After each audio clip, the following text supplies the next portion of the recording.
I practice securities law and mergers and acquisitions at Berlis, which is a larger mid-sized firm in Toronto.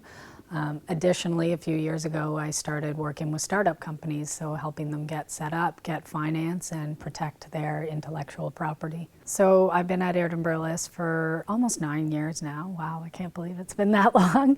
And I articled with the firm and went through the rotation system, and then chose corporate finance because that's what I liked and it seemed exciting. And although I knew it was the long hours, I wanted to be on the big deals, and so that's where I ended up. So my first mentor was my father, watching him build his legal practice, and I think the main thing that I took from that was always be passionate about what you're doing, or there's no point in doing it.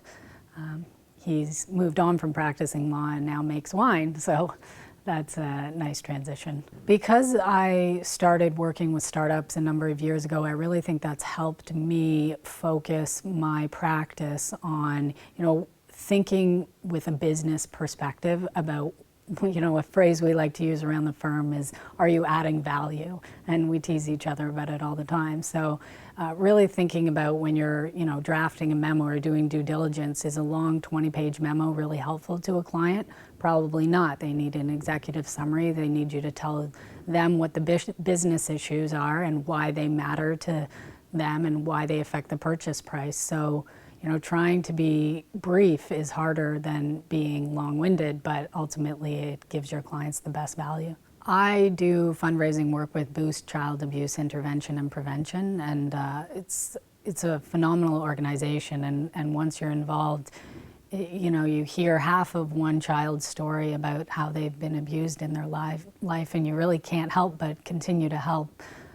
It's an amazing thing to see, the amount of their funding that comes just from donations from people and other families in Toronto. It's really moving to see the citizens of Toronto step up and help the families and children in our community. A number of years ago, I started a startup practice in the firm, and it's been amazing to watch it grow just organically through students coming and helping us and continuing to stay involved.